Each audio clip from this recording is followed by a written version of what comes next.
কুম্ভতে যে বাবার সঙ্গে যে দিব্য দর্শন বিভিন্ন সাধক সাধিকাদের, তার একখানা ঘটনা আমি বলবো এবার।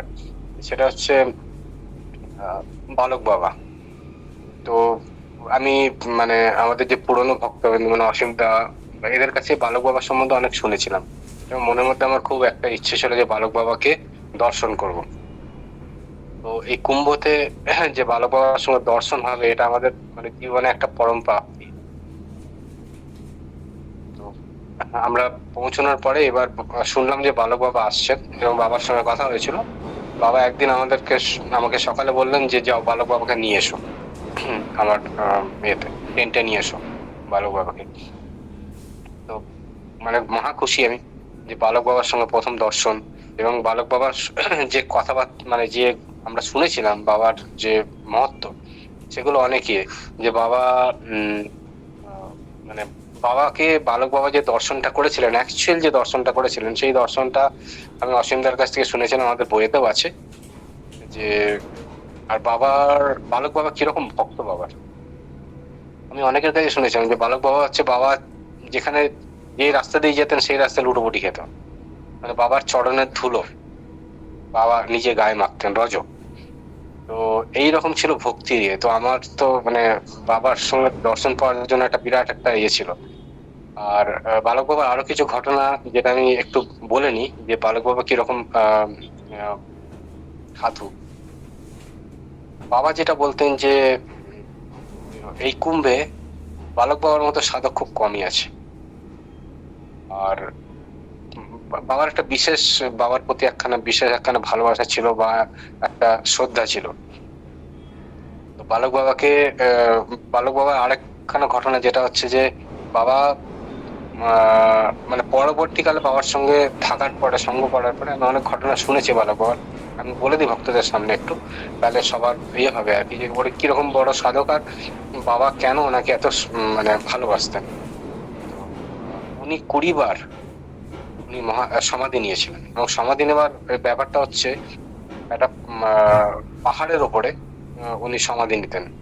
20 বার সমাধি, এবং সে সমাধির ব্যাপারটা ছিল যে উনি উম, আহ, নবরাত্রির সময় 9 দিন একটা গর্ত খোঁড়া হতো, মানে শোয়ার জন্য প্রায় 6 ফুট ডেপ থাকতো সেই গর্তটা। গর্ত খুঁড়ে বাবা সেখানে শুয়ে পড়তেন, তারপরে মাটি চাপা দিয়ে দেওয়া হতো, এবং বাবা 9 দিন থাকতেন সমাধিস্থ অবস্থায়। 9 দিন পরে আবার তাকে ইয়ে করা হতো, এবং গভর্নমেন্ট থেকে তার একটা সিকিউরিটি দেওয়া হতো।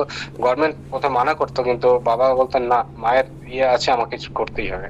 বাবা এরকম মানে পুরুষ আর কি। উনি 9 দিন সমাধিস্থ থাকতেন, তারপর আবার যখন ওনাকে বার করা হতো তখন আবার উনি সমাধি ভঙ্গ করে উঠতেন। তো বাবার এই ইয়ে ছিল। উম, তো শিবানন্দ বাবা বললেন যে যাও নিয়ে এসো বালক বাবাকে, এখানে নিয়ে এসো।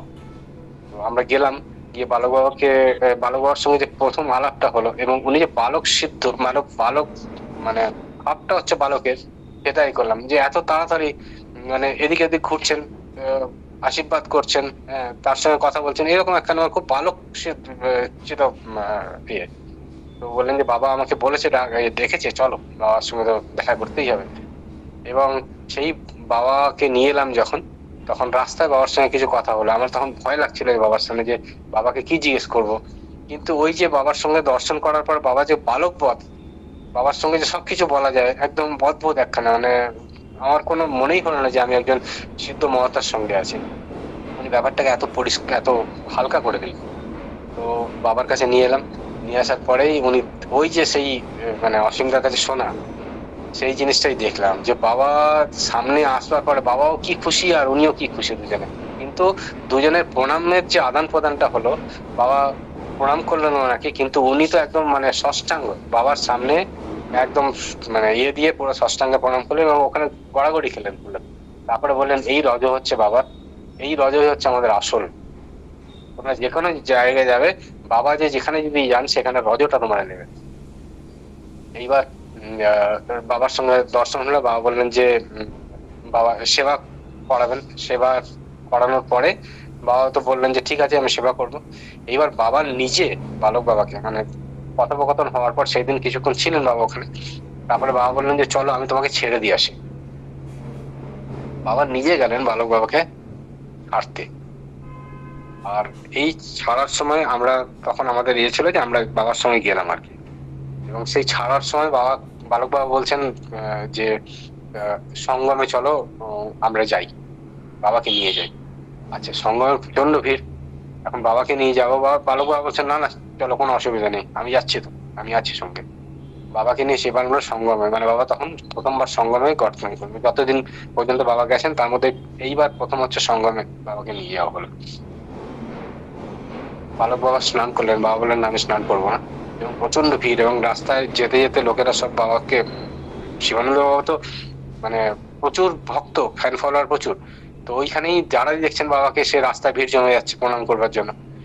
তো কোন রকম ভাবে ইয়ে করে বাবাকে নিয়ে গেলাম। নিয়ে এসে বালক বাবা সেখানে স্নান করলেন। স্নান করার পরে বাবাকে বালক বাবা ইয়ে করলেন, মানে অনেক রকম ভাবে ইয়ে করে টুপি পরিয়ে, তারপরে পরিয়ে বাবাকে পুজো টুজো করলেন। করার পরে বাবাকে একটা, উনি বললেন বাবার চরণে প্রণাম করে, বাবা আমার একটাই অনুরোধ, আপনি আমাকে যতবার ডাকবেন আমি আসবো, কিন্তু আপনি আমাকে ছাড়তে আসবেন, এটা আমার পক্ষে মানে অসহনীয়, আমি সহ্য করতে পারি না। আপনি আমাকে যতবার ডাকবেন, ফোন করে ডাকবেন, আমার সঙ্গে লোক আছে, ফাল্গুনিকে পাঠাবেন, আমি চলে আসবো, কিন্তু আপনি আমাকে ছাড়তে আসবেন না। এটা আমার পক্ষে মহা মানে আমার মনে হয় এটা খুব পাপের জিনিস। তো এইরকম ছিল বালক বাবুর ভক্তি। এই আরেকখানে ঘটনা যেটা বলি, যেটা হচ্ছে আমরা মানে আমাদের চোখের সামনে দর্শন করে, এবং যে এই যে দুই বালক বাবাও সাধক আর বাবা তো মহাপুরুষ, এই দুজনের মহাপুরুষের একখানা ঘটনা আমি বলি। এটা হচ্ছে কুম্ভতেই হয়েছে, আমাদের চোখের সামনে দেখা। যে বাবার তখন শরীরটা একটু খারাপ, তো বালক বাবা একদিন এসছেন বাবার সঙ্গে দর্শন করতে। এরপরে বাবা 2-3 বার আগে এসছেন, দর্শন করে গেছেন, কিন্তু বাবা যখন তখন চলে আসতেন। বাবা এইবার এসছেন দর্শন করার জন্য, আর বাবা বসেছেন। বালক বাবা আমাদেরকে বাবার সম্বন্ধে বলছেন যে বাবা কি তোমরা বাবাকে কিরকম ভাবে দেখো, মানে আমি বাবাকে কিরকম ভাবে দেখি। বালক বাবা কিছু এক্সপিরিয়েন্স বলছিলেন যে এইরকম মহাপুরুষ আমাদের সামনে আসবে না, তো স্বয়ং মহাদেব, এরকম ঘটনা বলছেন। আর আমরা সব বসে, মানে প্রচুর ভক্ত, কিন্তু কেউ কোনো কথা বলতে পারছে না, সবাই চুপচাপ বাবার সম্বন্ধে শুনছেন। আর বালক বাবা বলছেন, এইবার বলছেন যে এই যে বাবা, এর এনার যে মহত্ব, এনার মহত্ব কি জানি। ওই তখনই বাবা বলছিলেন যে বাবা তোমরা যেখানেই যাবে তার যে তোমরা রজটা কালেকশন করো, এটাই হচ্ছে পৃথিবীর সবচেয়ে মূল্যবান জিনিস। এরকম মহাপুরুষের রজ তোমরা পাচ্ছ, তোমরা এনার সঙ্গ করছো, এটা হচ্ছে বিরাট ভাগ্যের ব্যাপার, সবাই এই সঙ্গ পায় না। এই কথা বলতে বলতে এবার বাবা যেখানে বাবা জেনারেলি কি করতেন, তখন কফ হতো, তো কফের জন্য বাবা কালেকশনের জন্য বাবা তো বারবার উঠে গিয়ে কফ ফেলতেন না। একটা মগ থাকতো, মগের মধ্যে কাগজ দেওয়া থাকতো, তার মধ্যে বাবা কফটা ফেলতেন, বারবার কফ উঠতো, কফটা ফেলতেন ওখানে। এই কথা বলতে বলতে হঠাৎ করে দেখি বালক বাবা কফের বাটিটা নিয়ে নিলেন, ওই মগটা নিয়ে কেউ কিছু বোঝার আগেই উনি ওটা নিয়ে উনি খেয়ে ফেললেন কফটা। হ্যাঁ, তো আমাদের চোখের সামনে এটা দেখা, আমরা তো এরকম ঘটনা বয়ে পড়েছি, কিন্তু এই যে বাবার চোখের সামনে, আমাদের চোখের সামনে দেখলেন এবং উনি খেয়ে ফেললেন। খেয়ে নেওয়ার পর বাবা তো প্রথমে বারণ করার চেষ্টা করলেন, তারপরে বাবা দেখলেন বাবার মুখে কিন্তু প্রসন্নতা পাবেন, হাসলেন। ইয়ে বালক ওই খাওয়ার পর তখন আমাদের তো আমরা মানে মানে যতজন ভক্ত ছিল সব নির্বাক হয়ে গেছে যে এটা কি দেখলাম আর চোখের সামনে, এইরকম জিনিস হতে পারে। আমরা তো মানে কি বলবো, আমাদের মনের মধ্যে কিরকম আছে, ওনার মধ্যে ভাবটা কিরকম। তো এই ঘটনাটা হয়ে যাওয়ার পর আমরা শখে ছিলাম, আর কিছুদিন মানে কিছুক্ষণ শখে ছিলাম, যেমন কথা বলতে পারছিলাম না কি হচ্ছিল। আর বালক বাবা যে অন্তর্যামী, সেটাও কিছু ঘটনা হলো যে তারপরে উনি বলছেন আমি প্রসাদ পাবো। আচ্ছা প্রসাদ পাবো, ঠিক আছে, আমরা প্রসাদ দিয়েছি সমস্ত কিছু। হঠাৎ করে বাবা বলছেন আমি খেজুর চাই। এবার খেজুর কার কাছে আসে, খেজুর তো ওখানে নেই, খেজুর আমরা যেগুলো এনেছিলাম শেষ করে ফেলেছি। তখন হঠাৎ সঞ্জয় আমার পাশে বসেছিল, ও বললো হ্যাঁ আমার কাছে একটা খেজুরের প্যাকেট আছে। হ্যাঁ, সঞ্জয় বাইরে গিয়েছিল, সেখান থেকে খেজুর এনেছিল, সেই খেজুর সমস্ত মানে সবাইকে আমরা দিয়ে শেষ করে ফেলেছি।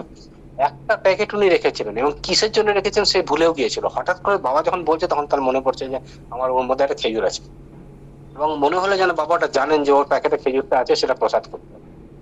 উনি সবার সামনে বললেন আমার খেজুর চাই। এবার খেজুর নিয়ে আসা হলে সেই প্রসাদ বাবা সেই প্যাকেটটা খুলে এবার বাবা সবাইকে প্রসাদ করে দিলেন। জীবনানন্দ বাবার কাছে প্রসাদ দিলেন এবং সবাইকে প্রসাদ করে দিলেন।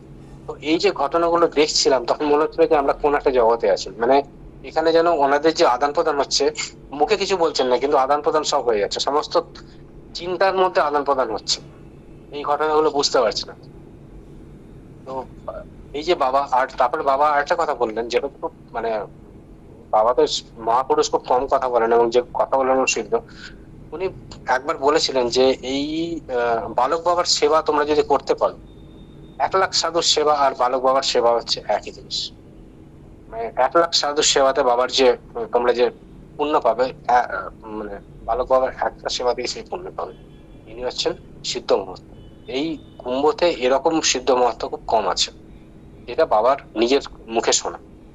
তো বালক বাবার এই যে ঘটনাগুলো আছে, এই ঘটনাগুলো আমাদের চোখের সামনে দেখা। এবং আরেকখানে জিনিস হচ্ছে বাবা প্রত্যেক মঙ্গলবার দান করতেন।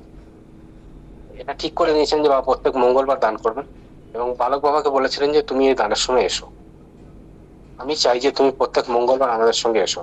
তো বালক বাবার তো বিরাট বড়, মানে ওনার যে তাঁবু ছিল, ওনার যে তাঁবু একদম ইয়ের সামনে, আমাদের ত্রিবেণী সঙ্গমের সামনে, এবং বিরাট বড় ইয়ে, প্রচুর প্রচুর মানে সকাল সকাল 7টা থেকে রাত 11টা পর্যন্ত কন্টিনিউয়াসলি সেবা চলছে। ওই তাঁবু ছেড়ে আসা, কিন্তু বালক বাবা কিন্তু আসতেন। বলতেন বাবা আমি চেষ্টা করবো আসতে, আমার যতদিন আমি এখানে আছি যে মঙ্গলবার আমি পাবো সেই মঙ্গলবার আসবো। এবং বাবা কয়েকটা মঙ্গলবার বাবার দানের সঙ্গে ছিলেন, দানের সময় ছিলেন। তো বাবার এই যে মহত্ব, আর এইখানে যে পুণ্যভূমিতে 144 বছর পরে যে কুম্ভের যে এটা, সেই পুণ্য স্থানে বাবা যেরকম ভাবে বিরাজ করছেন এবং বালক বাবা যেরকম ভাবে বাবার সঙ্গ করেছেন, আর আমরা যে জিনিসটা প্রত্যক্ষ করলাম, সেই জিনিসটা হচ্ছে অতি দিব্য। অতি দিব্য মানে এরকম জিনিস বোঝা যায় না, মানে এগুলো ভাষায় প্রকাশ করা যায় না। এটা হচ্ছে ভাবে বুঝতে হয় যে জিনিসটা কি, আমরা কি জিনিস দর্শন করছি। এবং কিছুক্ষণের মধ্যে, কিছুক্ষণের জন্য মনে হতো যেন আমরা অন্য কোনো জায়গায় আছি, আমরা পৃথিবীতে নেই, আমরা অন্য কোনো জায়গায় আছি, অন্য কোনো ধামে আছি, যেমন স্বপ্নের মতো জিনিসগুলো মনে হতো। তো এই কিছু ঘটনা ছিল যেটা আমাদের মনোরম ভক্তদেরকে একটু বলা দরকার। কুম্ভতে অনেকেই গেছে, বাবার তো প্রচুর ভক্ত কুম্ভতে দর্শন করেছেন, বালক বাবার দর্শনও হয়েছে। যারা যাননি, যারা যেতে পারেননি, তাদের কাছে আমি এই উপস্থাপনাটা করলাম, এই এক্সপিরিয়েন্সটা করলাম, যাতে তারা এই জিনিসটা উপলব্ধি করতে পারে। আজকে আমি এখানেই রাখলাম। প্রণাম, জয় গুরু।